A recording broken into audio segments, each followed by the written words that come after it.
श्रीमन्नारायण। आज हम रसपान करेंगे श्रीमद्भागवत महापुराण कथा का 12वां अध्याय। सौनक जी ने कहा, अश्वत्थामा ने जो अत्यंत तेजस्वी ब्रह्मास्त्र चलाया था उससे उत्तरा का गर्भ नष्ट हो गया था, परंतु भगवान ने उसे पुनः जीवित कर दिया। उस गर्भ से पैदा हुए महाज्ञानी महात्मा परीक्षित के, जिन्हें सुखदेव जी ने यज्ञोपदेश दिया, जन्म कर्म मृत्यु और उसके बाद जो गति उन्हें प्राप्त हुई वह सब यदि आप ठीक समझें तो हमें कहें, हम लोग बड़ी श्रद्धा के साथ सुनना चाहते हैं। सूत जी ने कहा, धर्मराज युधिष्ठिर अपनी प्रजा को प्रसन्न रखते हुए पिता के समान उसका पालन करने लगे। भगवान श्री कृष्ण के चरण कमलों के सेवन से वे समस्त भोगों से निष्पास हो गए। शौनक जी ऋषियों, उनके पास अतुल संपत्ति थी। उन्होंने बड़े बड़े यज्ञ किए थे तथा उसके फलस्वरूप श्रेष्ठ लोकों का अधिकार प्राप्त किया था। उनकी रानियां और भाई अनुकूल थे। सारी पृथ्वी उनकी थी। वे जम्बूद्वीप के स्वामी थे और उनकी कीर्ति स्वर्ग तक फैली हुई थी। उनके पास भोगों की ऐसी सामग्री थी जिसके लिए देवता लोग भी लालायित रहते थे, परंतु जैसे भूखे मनुष्य को भोजन के अतिरिक्त दूसरे पदार्थ नहीं सुहाते, वैसे ही उन्हें भगवान के सिवा दूसरी कोई वस्तु सुख नहीं देती थी। सौनक जी, उत्तरा के गर्भ में स्थित वह वीर शिशु परीक्षित जब अश्वत्थामा के ब्रह्मास्त्र से तेज से जलने लगा, तब उसने देखा कि उसकी आंखों के सामने एक ज्योतिर्मय पुरुष है। वह देखने में तो अंगूठे भर का है, परंतु उसका स्वरूप बहुत ही निर्मल है। अत्यंत सुंदर श्याम शरीर है, बिजली के समान चमकता हुआ पीतांबर धारण किए हुए है। सिर पर सोने का मुकुट झिलमिलाता रहता है।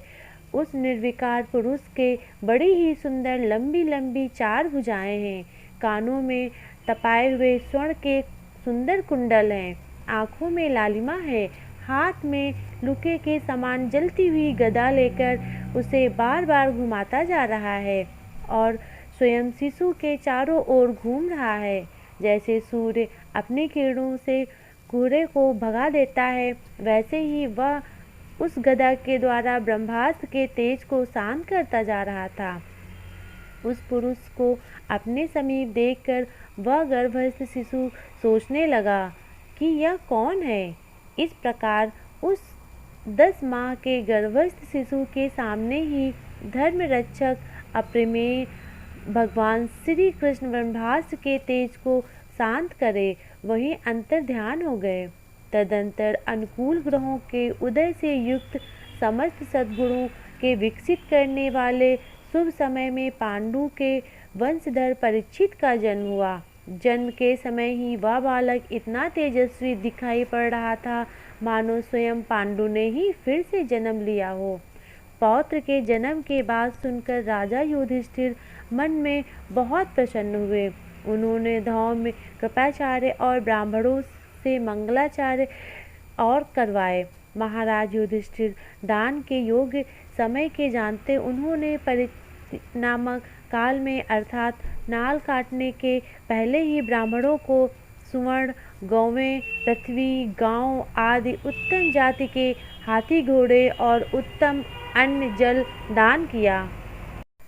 ब्राह्मणों ने संतुष्ट होकर अत्यंत विनती युधिष्ठिर से कहा, पुरुष वंशों शिरोमणि काल की दुर्विघ्न गति से यह पवित्र पुरुवंश मिटाना ही चाहता था, परंतु तुम लोगों पर कृपा करने के लिए भगवान विष्णु ने यह बालक देकर उसकी रक्षा कर दी, इसीलिए उसका नाम विष्णुरात होगा।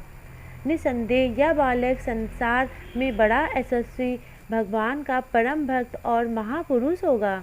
युधिष्ठिर ने कहा, महात्माओं, यह बालक क्या अपने उज्ज्वल यश से हमारे वंश के पवित्र कीर्ति महात्मा राजश्रियों का अनुसरण करेगा?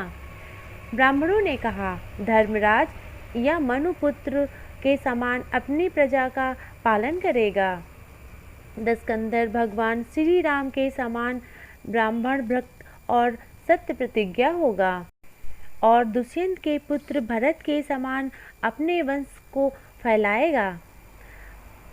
धनुधरों में यह सहस्त्रबाहु अर्जुन और अपने दादा पार्थ के समान अग्रहण होगा, या अग्नि के समान होगा और समुद्र के समान दुरुस्त होगा, या सिंह के समान पराक्रमी, हिमाचल की तरह आश्रय लेने योग्य, पृथ्वी के सदस्य और अपने माता पिता के समान सहनशील होगा। इसमें पितामह ब्रह्मा के समान समता रहेगी। भगवान शंकर की तरह यह कृपालु होगा और संपूर्ण प्राणियों को आश्रय देने में यह लक्ष्मीपति भगवान विष्णु के समान होगा। यह समस्त सुधियों की महिमा धारण करने में श्री कृष्ण का अनुयायी होगा। रतिदेव के समान उदार होगा, यह ययति के समान धार्मिक होगा, धैर्य के बलि के समान और भगवान श्री कृष्ण के प्रति दृढ़ निष्ठा से यह प्रहलाद के समान होगा।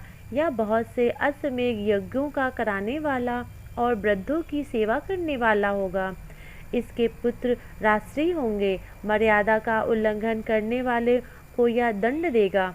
यह पृथ्वी माता के धर्म की रक्षा के लिए कलयुग का भी दमन करेगा। ब्राह्मण कुमार के श्राप से तक्षक के द्वारा अपनी मृत्यु सुनकर यह सबकी आसक्ति छोड़ देगा और भगवान के चरणों में शरण ले लेगा। राजन, सुखदेव जी से यह आत्मा का व्यर्थ स्वरूप का ज्ञान प्राप्त करेगा और अंत में गंगा तट पर अपने शरीर को त्याग कर निश्चय ही अभय पद प्राप्त करेगा।